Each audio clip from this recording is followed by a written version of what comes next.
ઈશ્વરે નક્કી કર્યું છે કે દરેક જીવ પોતાની પસંદગી જાતે કરશે. આ એક વાક્ય આપણા આજના વિશ્લેષણના એકદમ કેન્દ્રમાં છે. આપણે કોઈ સામાન્ય વિષયની નહીં, પણ અસ્તિત્વના સૌથી મોટા સવાલોમાંથી એકની વાત કરી રહ્યા છીએ, પસંદગી. બરોબર. આપણી પાસે જે સ્ત્રોતો છે તે આ વિષયમાં ઊંડે ઉતરીને સમજાવે છે કે કેવી રીતે એક જીવની પસંદગી એના અનંતકાળના ભવિષ્યને આકાર આપે છે. તો ચાલો જોઈએ કે આ દસ્તાવેજો શું કહે છે. બિલકુલ. અને આ કોઈ ફિલોસોફીની સૂકી ચર્ચા નથી. આ સ્ત્રોતો એક ખૂબ જ એમ કે સ્પષ્ટ માળખું રજૂ કરે છે. ઓકે. તેઓ સ્વતંત્ર ઈચ્છા, ઈશ્વરીય ન્યાય અને અંતિમ ભાગ્યને એક જ દોરામાં બાંધે છે. અને એ દોરાનું કેન્દ્રબિંદુ છે ઈસુ ખ્રિસ્ત. આજનો આપણો હેતુ એ સમજવાનો છે કે આ વિચારધારા અનુસાર દરેક જીવની નાની મોટી પસંદગીઓ એના અંતિમ અસ્તિત્વને કેવી રીતે અસર કરે છે. રસપ્રદ. તો શરૂઆત ક્યાંથી કરીએ?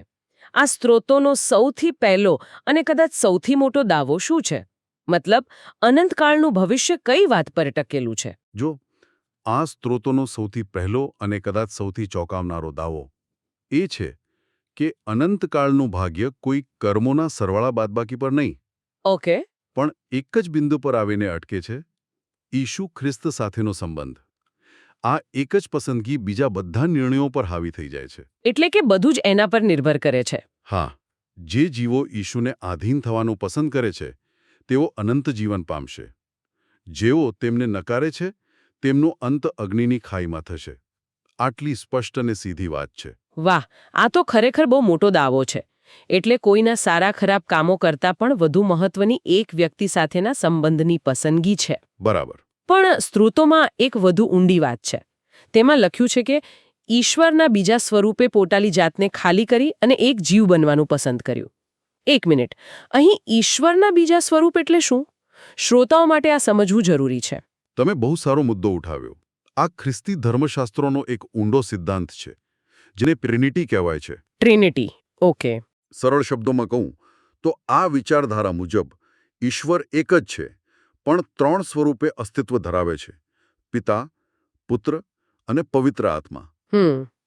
આ સ્ત્રોતો કહે છે કે પુત્રએ એટલે કે બીજા સ્વરૂપે સ્વેચ્છાએ પોતાનું ઈશ્વરીય ગૌરવ બાજુ પર મૂકીને મનુષ્ય તરીકે જન્મ લીધો, અને આ નિર્ણયને કારણે પિતાએ ન્યાય કરવાનો બધો જ અધિકાર પુત્રને એટલે કે ઈસુને સોંપી દીધો છે. ઓકે, હવે સમજાયું. તો આનો મતલબ એ થયો કે જે ઈશ્વર મનુષ્ય બન્યા, હા, તે જ અંતિમ ન્યાયાધીશ છે. એટલે જ સ્ત્રોતો કહે છે કે જેમ લોકો પિતાનું સન્માન કરે છે તેમ જ પુત્રનું સન્માન કરવું જોઈએ. ચોક્કસ. પણ મને એક વાત હજુ નથી સમજાતી. સ્ત્રોતો કહે છે કે ઈસુ પ્રેમની આજ્ઞા દ્વારા શાસન કરે છે. સામાન્ય રીતે આપણે ન્યાય અને પ્રેમને બે અલગ વસ્તુઓ તરીકે જોઈએ છીએ, ખરું ને? સાચી વાત છે. ન્યાય કઠોર હોય છે અને પ્રેમ દયાળુ. આ સ્ત્રોતો આ બે વિરોધાભાસી રાખતા વિચારોને કેવી રીતે જોડે છે? અને આ જ આખી વાતનો સૌથી રસપ્રદ ભાગ છે. પ્રેમની આજ્ઞાનો સાર એ છે કે બીજાને પ્રેમ કરો અને તેમને નુકસાન ન પહોંચાડો. આ કોઈ ભાવનાત્મક વાત નથી, પણ એક શાસનનો નિયમ છે. ઈસુનો ન્યાય આ જ નિયમ પર આધારિત છે. એટલે કે એ કાયદો છે. બિલકુલ. જેઓ બીજા જીવોને કચડે છે, તેમને દુઃખ પહોંચાડે છે, તેઓ સીધા સીધા આ શાસનનો ભંગ કરે છે. અને આ નિયમ તોડવાની સજા એ છે કે ન્યાયના દિવસે ઈસુ તેમને અગ્નિની ખાઈમાં નાખી દેશે. ઓકે. તેથી પ્રેમ અહીં કોઈ નબળી ભાવના નથી, પણ શાસનનો પાયો છે. અને ન્યાય એ સુનિશ્ચિત કરે છે કે આ શાસનનું પાલન થાય. તો આ એકદમ સ્પષ્ટ છે. પણ અહીં એક વ્યવહારુ પ્રશ્ન ઊભો થાય છે. આ ન્યાય થશે કેવી રીતે? શું તે બંધ બારણા પાછળ કોઈ ગુપ્ત રીતે થશે? કારણ કે લોકોના મનમાં તો ઘણું બધું ચાલતું હોય છે. હા, એ સાચું. જો ન્યાય મનના વિચારો પર આધારિત હોય તો બીજા કોઈને કેવી રીતે ખબર પડે કે ચુકાદો સાચો છે કે ખોટો? તમે બિલકુલ સાચા મુદ્દા પર આવ્યા છો. અને આ સ્ત્રોતો આ બાબતે ખૂબ જ સ્પષ્ટ છે. ન્યાય ગુપ્ત રીતે નહીં, પણ સંપૂર્ણપણે જાહેરમાં થશે. જાહેરમાં? હા. એક ખુલ્લા કોર્ટરૂમ જેવું હશે, જ્યાં બધું જ પારદર્શક હશે. અને કારણ કે જીવો એકબીજાના મન વાંચી શકતા નથી, એટલે ન્યાયનો આધાર કોઈના વિચારો નહીં, પણ તેના કર્મો હશે. તમારા કાર્યો જ તમારા મનના ઈરાદાનો સૌથી મોટો અને દેખીતો પુરાવો છે. એટલે કે શબ્દો નહીં પણ કાર્યો બોલશે. દાખલા તરીકે કોઈ વ્યક્તિ મોઢેથી તો કે હું બધાને પ્રેમ કરું છું, પણ એનું વર્તન હા, એનું વર્તન સતત બીજાને હેરાન કરવાનું હોય તો ન્યાયના દિવસે તેના કાર્યો જ ગણતરીમાં લેવાશે. બરાબર. આનાથી કોઈ એવો દાવો નહીં કરી શકે કે મારા મનમાં તો સારું જ હતું. પણ શું આ થોડું વધારે પડતું સરળ નથી? ઘણીવાર કોઈના સારા ઈરાદા હોય પણ પરિણામ ખરાબ આવે. શું સ્ત્રોતો આવી જટિલ પરિસ્થિતિઓ વિશે કંઈ કહે છે? હા, કે છે. સ્ત્રોતોએ સ્વીકારે છે કે મનની પ્રેરણા કે હેતુ પણ મહત્વનો છે. ઓકે. તેનો ઉપયોગ ચુકાદાને વધુ બારીકાઈથી સમજવા માટે થઈ શકે છે. પણ ન્યાયનો મુખ્ય આધાર હંમેશા દેખીતા કાર્યો જ રહેશે. મુખ્ય આધાર તો કાર્યો જ. હા. આનું કારણ એ છે કે બીજા જીવો પણ એ સમજી શકે કે કોઈ ચોક્કસ વ્યક્તિને આવું પરિણામ શા માટે મળ્યું.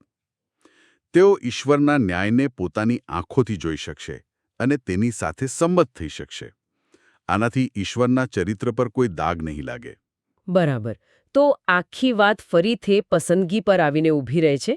કર્મો પણ આખરે તો પસંદગીનું જ પરિણામ છે. સાચી વાત છે. પણ મૂળ સવાલ એ છે કે કોઈ વ્યક્તિ ઈસુને સ્વીકારવા કે નકારવાની પસંદગી શા માટે કરે છે? એની પાછળનું મૂળ કારણ શું છે? આ સ્ત્રોતો અનુસાર તેની પાછળનું મૂળ કારણ એ જ પ્રેમની આજ્ઞા છે. ફરીથી એ જ વાત. હા, જે લોકોના હૃદયમાં બીજાઓ માટે પ્રેમ અને ભલાઈ રાખવાની સાચી ઈચ્છા હોય છે, તેઓ સ્વાભાવિક રીતે જ પ્રકાશ તરફ ખેંચાય છે. તેઓ ઈસુના ઉપદેશમાં સત્ય જુએ છે અને તેમને આધીન થાય છે. પણ જે લોકો પોતાના સ્વાર્થી અને દુષ્ટ કાર્યોને છુપાવવા માંગે છે, તેઓ અંધકારને પસંદ કરે છે. કેમ કે પ્રકાશમાં બધું દેખાઈ જાય. બરાબર. તેઓ પ્રકાશને નફરત કરે છે, કારણ કે પ્રકાશમાં તેમના કાર્યો ખુલ્લા પડી જવાનો ડર હોય છે. આ જ કારણે તેઓ ઈસુને ઓળખી શકતા નથી અથવા જાણી જોઈને તેમને નકારવાનું પસંદ કરે છે. આ તો બહુ ઊંડી વાત છે. એટલે કે ઈશ્વરની કૃપા મેળવવાનો આધાર પણ વ્યક્તિની પોતાની ઈચ્છા છે. હા. સ્ત્રોતમાં એક બહુ મહત્વની વાત લખી છે કે ઈશ્વર કોઈના પર પોતાની કૃપા જબરદસ્તીથી લાદતા નથી. બિલકુલ નહીં. જે વ્યક્તિ સ્પષ્ટપણે ઈશ્વરને નકારવાનું પસંદ કરે છે તેને બળજબરીથી સ્વર્ગમાં કે અનંત જીવનમાં ધકેલી દેવામાં આવતો નથી. હા, અને આ જ તો સ્વતંત્ર ઈચ્છાશક્તિનો સાચો અર્થ છે. ઈશ્વરને રોબોટ નથી જોઈતા જે ફક્ત પ્રોગ્રામ કરેલી આજ્ઞાઓ પાળે. સાચી વાત. તેઓ એવા જીવો ઈચ્છે છે જે સ્વેચ્છાએ તેમને પ્રેમ કરે. આ એક પ્રકારની એમ કે ભાગીદારી છે. ભાગીદારી કેવી રીતે? જ્યારે કોઈ જીવ પ્રેમની આજ્ઞા પાળવાની ઈચ્છા વ્યક્ત કરે છે, ત્યારે ઈશ્વર તેને તે પાળવા માટે કૃપા અને શક્તિ આપે છે.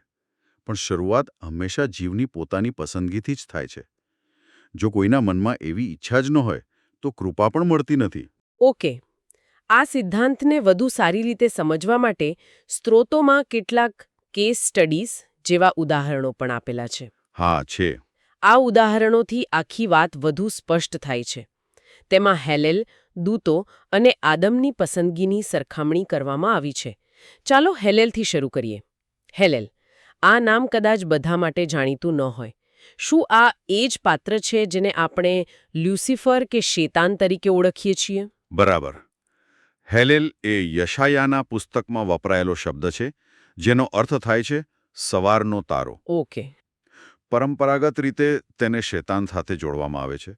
તેનું ઉદાહરણ એટલા માટે ખાસ છે કારણ કે તેણે જે પસંદગી કરી તે એકદમ આદર્શ પરિસ્થિતિમાં કરી હતી. આદર્શ પરિસ્થિતિ મતલબ? મતલબ કે તેની પાસે ઈશ્વરનું સંપૂર્ણ જ્ઞાન હતું, તે શક્તિશાળી પ્રકાશમાં રહેતો હતો અને તેને લલચાવનાર કોઈ બહારની વ્યક્તિ નહોતી. તેની ઈશ્વરની બરાબરી કરવાની ઈચ્છા સંપૂર્ણપણે તેની પોતાની અંદરથી જન્મી હતી. ઓહ. એટલે આ સ્ત્રોતો કહે છે કે તેના માટે માફી કે પાછા ફરવાનો કોઈ રસ્તો નથી, કારણ કે તેની પસંદગી અંતિમ હતી. અને એ દૂતોનું શું?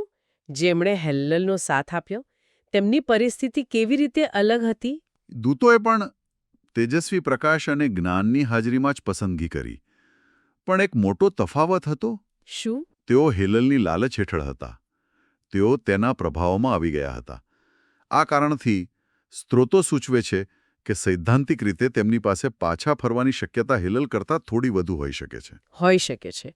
પણ કારણ કે તેમણે પણ અત્યંત સ્પષ્ટ પ્રકાશમાં પસંદગી કરી હતી, વ્યવહારમાં તેઓ પણ પોતાની પસંદગી પર અડગ રહેશે અને પાછા ફરવા માંગશે નહીં. તો આપણે હેલ્લલ અને દૂતોના ઉદાહરણ જોયા જેમણે સંપૂર્ણ જ્ઞાન અને પ્રકાશમાં પસંદગી કરી. પણ આ સ્ત્રોતો એક ત્રીજું અને આપણા બધા માટે સૌથી વધુ સંબંધિત ઉદાહરણ રજૂ કરે છે. એક એવી પસંદગી જે અજ્ઞાનતા અને નબળાઈમાં કરવામાં આવી. આ આપણને આદમની વાર્તા પર લાવે છે. તેની પરિસ્થિતિ આ બંનેથી બિલકુલ અલગ કેવી રીતે હતી? હા, અને આ આપણી બધાની વાર્તા છે. આદમની પરિસ્થિતિ બિલકુલ વિપરીત હતી. વિપરીત? તેણે અજ્ઞાન અવસ્થામાં, એટલે કે ઈશ્વરના સંપૂર્ણ જ્ઞાન વગર ઝાંખા પ્રકાશમાં પસંદગી કરી. એટલું જ નહીં, તે શૈતાનની લાલચ હેઠળ હતો અને માટીના નબળા શરીરમાં હતો. આ બધા કારણોસર આદમ અને તેના વંશજો એટલે કે માનવજાતને પછતાવો કરવાના અને પાછા ફરવાના અસંખ્ય અવસરો આપવામાં આવ્યા છે. અને એમાં સૌથી મોટો અવસર? આ બધા અવસરોમાં સૌથી મોટો અવસર મસીહા એટલે કે ઈસુ ખ્રિસ્ત દ્વારા મળતો પ્રકાશ છે. તેમ છતાં આટલા અવસરો મળ્યા પછી પણ સ્ત્રોતો કહે છે કે ઘણા લોકો જાણી જોઈને એ પ્રકાશને નકારશે. તેઓ પાપની ગુલામીમાં રહેવાનું જ પસંદ કરશે. હા, અને જેમ જેમ તેઓ પ્રકાશને નકારતા જશે તેમ તેમ તેમના હૃદય કઠોર થતા જશે અને પછતાવો કરવો વધીને વધુ મુશ્કેલ બનશે. આ બધી ચર્ચા આપણને અંતિમ પ્રશ્ન પર લાવે છે. જેઓ જાણી જોઈને અંત સુધી ઈશ્વરને નકારવાનું પસંદ કરે છે તેમનું શું થાય છે? પાપની અંતિમ સજા શું છે? સ્ત્રોતો આ બાબતે બાઇબલના એક મૂળભૂત સિદ્ધાંતને ટાંકે છે. પાપની મજૂરી મૃત્યુ છે. મૃત્યુ. પણ અહીં એક મહત્વનો તફાવત સમજવો જરૂરી છે. આ ફક્ત શારીરિક મૃત્યુ નથી. આને બીજું મૃત્યુ કહેવામાં આવ્યું છે. બીજું મૃત્યુ? હા, અને અહીં અગ્નિની ખાઈનો અર્થ અનંતકાળની પીડા નથી, જેમ ઘણા લોકો માને છે. આ સ્ત્રોતો અનુસાર તેનો અર્થ છે સંપૂર્ણ વિનાશ, એટલે કે અસ્તિત્વનો અંત. એટલે કે જે જીવો ઈશ્વરને નકારે છે તેમને અગ્નિની ખાઈમાં નાખી દેવામાં આવશે, જ્યાં તેઓ પોતપોતાના પાપોની કિંમત ચૂકવશે, અને પછી તેમનું અસ્તિત્વ સંપૂર્ણપણે ભૂંસાઈ જશે. વાહ, આ વિચાર તો હચમચાવી દેવો છે. એવું નથી કે કોઈ હંમેશા માટે સજા ભોગવી રહ્યું છે, પણ એવું કે જાણે કોઈનું અસ્તિત્વ જ ભૂંસાઈ ગયું, કાયમ માટે અસ્તિત્વ ગુમાવી દેવું. હા, તે ખૂબ જ ગંભીર છે. પણ સ્ત્રોતો એ પણ ભારપૂર્વક કહે છે કે આ સજા પણ ન્યાયી હશે. ન્યાયી? કેવી રીતે? આ કોઈ એક જ સજા બધા માટે જેવી વ્યવસ્થા નથી. દરેકને તેમના કર્મોના પ્રમાણમાં સજા મળશે. જેણે વધુ જ્ઞાન અને કૃપા મળી હતી અને છતાં તેણે પાપ કર્યું, તેને વધુ સજા મળશે. જેને ઓછું જ્ઞાન હતું તેને ઓછી. ઓકે. અને એક વાત નોંધવા જેવી છે કે આ સ્ત્રોતો અનુસાર આ અગ્નિની ખાઈ મૂળ રૂપે શૈતાન અને તેના દૂતો માટે બનાવવામાં આવી હતી. પણ જે મનુષ્યો તેમની જેમ જ પ્રેમની આજ્ઞાને જાણી જોઈને તોડવાનું પસંદ કરે છે, તેઓ પણ એ જ અંતિમ પરિણામ ભોગવશે. તો આ બધી પ્રક્રિયા પછી આ સૃષ્ટિનો અંતિમ હેતુ શું છે? આ બધું કઈ દિશામાં જઈ રહ્યો છે? અંતિમ ધ્યેય છે સૃષ્ટિની પૂર્ણતા. જ્યારે પાપ, બળવો અને મૃત્યુ પોતે જ નાશ પામશે અને ફક્ત એવા જ જીવો બચશે જેમને સ્વેચ્છાએ પ્રેમ અને આધીનતાનું શાસન પસંદ કર્યું છે. ત્યારે સૃષ્ટિ તેના અંતિમ લક્ષ્ય સુધી પહોંચશે. બરાબર. ત્યારે ઈશ્વર અને તેમના જીવો વચ્ચે સંપૂર્ણ સુમેળ હશે, જે બળજબરીથી નહીં પણ મુક્તપણે પસંદ કરેલા પ્રેમ પર આધારિત હશે. તો આજના વિશ્લેષણનો સાર કાઢીએ તો મુખ્ય મુદ્દો એ છે કે સ્વતંત્ર ઈચ્છાશક્તિથી કરેલી પસંદગી જ બધું નક્કી કરે છે. દરેક જીવનું ભવિષ્ય એ વાત પર ટકેલું છે કે તે પ્રેમની આજ્ઞાને કેટલી ગંભીરતાથી લે છે.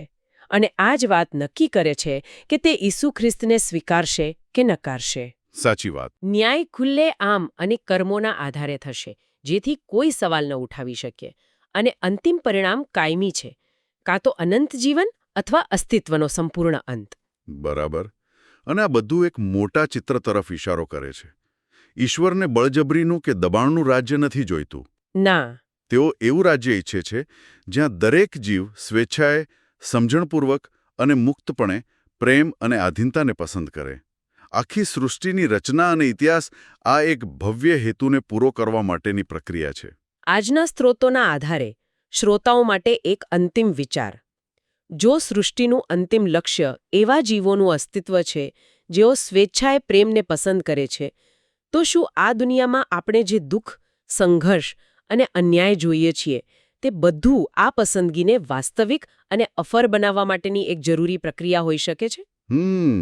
કારણ કે સાચી પસંદગી માટે નકારવાનો વિકલ્પ પણ એટલો જ વાસ્તવિક અને શક્તિશાળી હોવો જોઈએ. આ પ્રશ્ન પર વિચાર કરવા જેવો છે.